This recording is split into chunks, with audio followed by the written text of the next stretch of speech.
Hello and welcome to the Happy, Healthy, Strong podcast. This is a podcast dedicated to helping you live a happier, healthier, and stronger life. Building a life that you love starts with you owning your health and intentionally creating the best version of yourself. So if you're looking to better understand how proper nutrition, daily movement, mindset work, and strength training can help you create a life full of happiness and health, then you are in the right place. I generally hope that the tips, tricks, and information that we share will be the catalyst for change. I'm your host, Adam Lane. It's time to dive in. Ladies and gentlemen, welcome back to another episode of the Happy, Healthy, Strong podcast. I'm your host, Sam Lane. With me today, multiple time guest. Sam, what is this? This is the second time. Second time? Yep. That's it? Mm-hmm. Oh, Sam, we need to do more. Coach Sam Libby. Sam, thanks for joining us. Of course. Thanks for taking the time. You do many things. You're coaching people. And Sam, we're about to embark on the happiest time of the year. Squat Tober. Yeah. It's everybody's favorite month. There's deer hunting and squatting. It gets no better. Sam, here. So give some background here. Sorinex, the equipment manufacturer that makes some great equipment that we can't afford. They outfit the Cubs and the Bears and like all these professional leagues.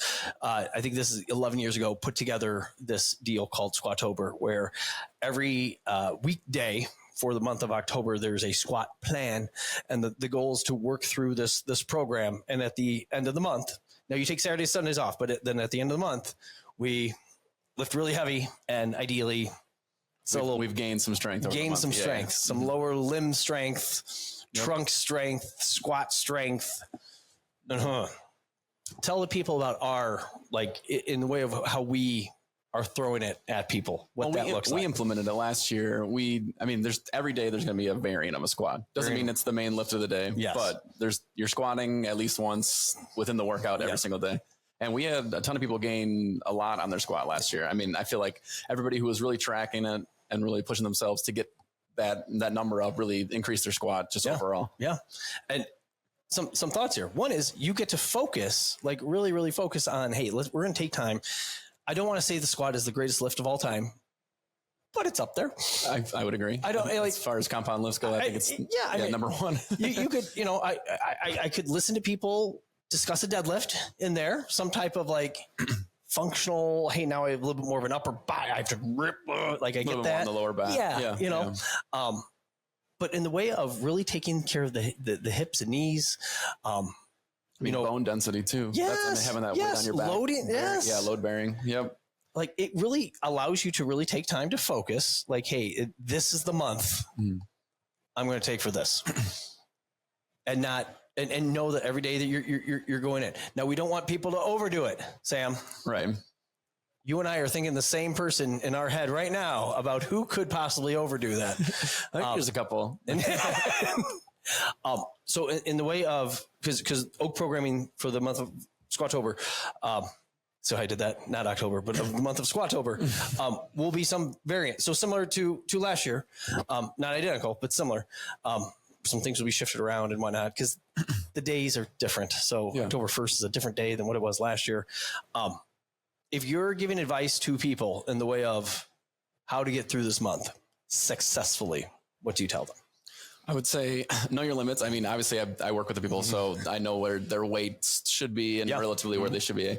But know your limits. If you've got something that's twinging or you feel like you've squatted 2 or 3 times already this week and there's something going on in your knee or low back, we can modify things and we could adjust it. But I would also say focus on your nutrition and recovery and sleep. Those are the number 1, 2, and 3 things. Yeah. You got to eat, especially after the lift. I feel like a lot of people either they lift here and then they go to work, or they come from work. And most people that work in the afternoon, they get that nice dinner afterwards. Yeah. But I feel like as far as our morning lifters, make sure that they are eating a substantial meal after this. Yeah.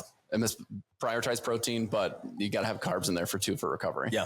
But yeah, that would be my main advice. Yeah. And that's perfect advice in the way of putting that. I'm going to put my food, as close to my workout as you can. Not saying you have to get crazy with it. Nutrient timing there's up for debate, but I think within an hour afterwards, or just making sure you're getting something in within at least 3 hours. Yeah. You don't want to go home and just sit. Yeah. Well, and especially if you're trying to get progress here. Yeah. In the way, I know myself personally, hitting the Squat Tober, I've gone up there were 2 years ago, I went up surprisingly higher than I thought. I'm like, oh, wow, this is, but it's a thing where if you want to really get some good results with this, sleep a little bit more. Doesn't have to be crazy. You don't have to become a hobbit, but extra 15, 20 minutes, if you worked hard on this day. Yeah. Don't stay up and, watch that extra episode. Try to get to bed a little earlier. Yes, yeah. And it could just be a little bit. Hey, my bedtime's 10. Well, make it 9:45, just a little bit, see what happens. Yeah. And the same thing with the food thing. Eat really good, healthy food, and you're going to feel good the next day, especially if it comes back to, hey, now we're going to squat the next day, because we don't want to burn people out. Oh my gosh, I'm so sore. I'm so exhausted. Well, did you sleep? Like you just said, right. Did you sleep well? Did you eat well? What was the other thing, Sam? You had 3 things. Recovery. That kind of goes in with sleep. Yeah. Yeah. No. I think this is a neat month where we're coming off of September being a very VO2 maxi month. We're trying to really take care of the heart. I just keep people are just sending me so many love letters in the way of how much they love bike sprints. Yeah. Oh my gosh, Adam, I love you and the bike. Thank you so much. But then going into, hey, now we're going to we're doing this. I don't want to call it a cardio piece, but kind of with this VO2 max piece, and then driving into, hey, now we're going to get strong. Now we can really focus on getting stronger. And I think that really being a thing for people. I liked what you said about people knowing their limits in the way of you kind of want to walk that line, not too heavy, not too light. Yeah. Just right. Other advice, Sam, what else do people need to know? If you're having trouble with sleep, I would always recommend magnesium. I know we talked about supplements last time I was on, but I would say magnesium or maybe some GABA. Some things that just help you calm down at night, some theanine. These are a couple of things that I've learned at my old job at the vitamin shop that would help with sleep. And then, just sleep's just the main important thing. Like, if you don't rest, you're just not going to recover. Yeah. And it's funny, the dominoes that then follow. Yes. You don't sleep, you don't recover. Do you even come to the gym the next day? You might skip the gym the next day. Too tired. Yeah. And then it's hard. Like, because even on our end, Sam, if I slept like garbage last night, my wife's a little under the weather. She teaches. She's 5 weeks in now, something like that. Saw the kids. She got her first little sniffles. She has this thing where she gets a little tickle in her throat, and then she starts coughing. And then, like a smoker, she can't stop coughing from like 4 o'clock on this morning. So like, she comes in to work out today, like. How hard can she push it? Right. Might have to take it back a little bit. Yeah. Yeah. Should she? And that's okay. Yeah. Yeah. Mm-hmm. Doesn't have to be your all out every day. It should not. No. Yeah. But it is, and just something I want our members to hear. Like, we want to challenge you with this. We want to push you a little bit, not stupidly. I don't want knees hurting. I don't want low backs hurting. If you come in and you are just, your lower body is shot, your knees are killing you. Okay, maybe it's a sled day. Right. Yeah, I can flex it around. Exactly. We can make it more. And just because it's Squat Tober doesn't mean we're not going to be doing other things as well. There's still going to be that cardio piece. Still going to have our conditionings. It's just that there's going to be a squat variant every single day, which is nice, because sometimes our members who come on certain days, I feel like they miss out on hitting a squat day of the week. Yeah. Like, it just depends on, whenever people come, they might just miss squat. Yeah. And some people need the squat. Everyone needs to squat in my opinion, but I think it's going to be good. Yeah.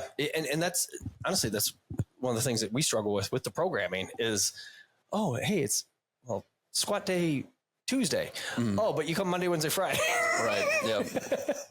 So if you work through a squat cycle, is it better to have that squat day on the Tuesday, or is it better to mix it up days? Do you want people, because we're going to do other things on it, like that's where it gets goofy. And you're completely right, because now in Squat Tober, now I don't want to say it doesn't matter, but now it's every day is a good day. Yep, exactly. Yeah.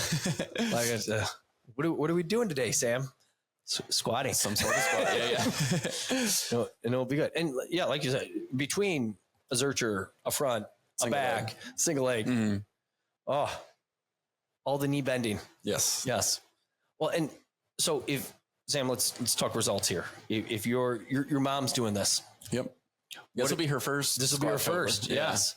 What are your goals for Penny coming out of this at the end on October 31st? What are you hoping for her?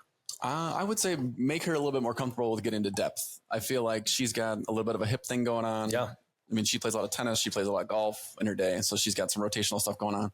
I would say just to get her more comfortable with a little bit more weight, a little bit lower depth. That would be my goal for her. And to be honest, for everybody, I know we get good depth here in the gym, but as far as for having that, when it gets a little heavier, people's depths start to drop. Yeah. So that, well, not drop, but they don't get quite as low. But yeah, that would be my main goal for her. Yeah.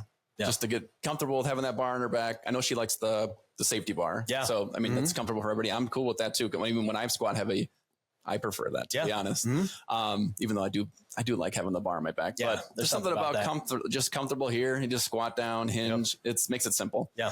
But yeah, that'd be my goal for her. Well, and all the cool things there, because she's not a huge person.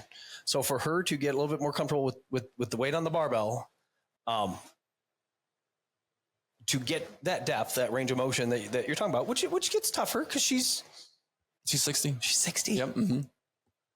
Talking about 60-year-olds squatting deep. Like, this is a beautiful thing. It's my favorite podcast ever right here. But for her to get comfortable with that. Now, again, within reason, we're not being ridiculous. Your mom doesn't have to back squat 225. No.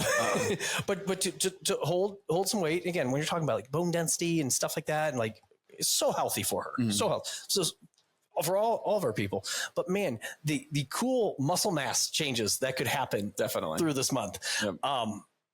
And not just like leg muscles, but but like all throughout and the core, trunk and stuff like that. And we're not a gym that really uses belts. There's you're not going to use belts in the real world unless you work at Lowe's, right?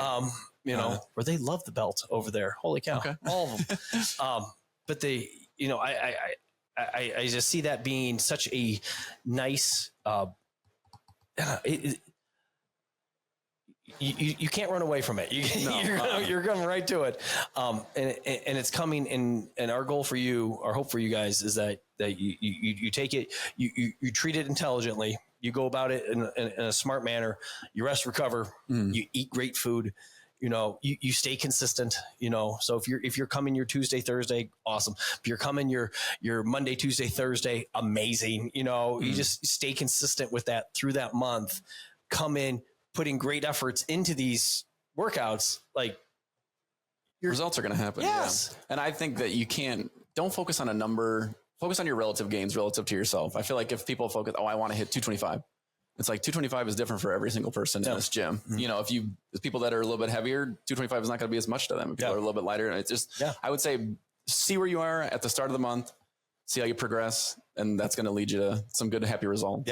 Yeah. Well, and to go off that too, I just like the idea of now we get to practice it, like literally practice. This is like, hey, I go to baseball practice and I practice throwing and I practice hitting, and like you're going to get better at squatting when you really take this time to practice squatting. 'Cause sometimes I'm like, oh man, you're right. It goes through the rotation and maybe you miss a version or of you hit it once. And like the same thing with when it comes to music too. And I feel like when I sit down and I focus on one specific thing for a long period of time, I retain that much better than if I were to jump around and try different theories or different scales or different things. That like it comes down to that. Like if you hunker down with something, you really hold on to it for longer. Yeah. Sam, we need more music metaphors on this podcast.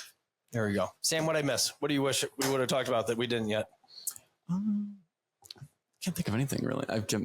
Nothing. I think we covered Squat Tober. Yeah. As best we could. It's 1 month. Let's get after it. Let's get after it. Yeah. It's exciting. It's again, friends, it's going to be similar to last year. We're going to move some things around, but like we're going to keep that balance. You take care of yourself. Okay. Things pop up. You talk to Sam. Talk to Matt. Yeah. Figure things out. Yeah. We don't want to hurt you. We don't want this to be a month where you're like, oh, I can't. Because you can. We just want to see you get better. And we just want to see you get better. Yeah. Awesome. Sam, thank you. Of course. Listeners, thanks for listening. We'll see you on the next one. That's all we have for you today. If you have any questions or want to chat or interested in seeing what we're up to in between episodes, head over to Instagram and Facebook and follow @OakStrength. Also check us out at oakstrength.com. If you like this episode, please share it with someone who wants to live happy, healthy, and strong. If you really liked it, subscribe and review the Happy, Healthy, Strong podcast on iTunes or Spotify. Be sure to tune back in next week and remember to keep owning your health.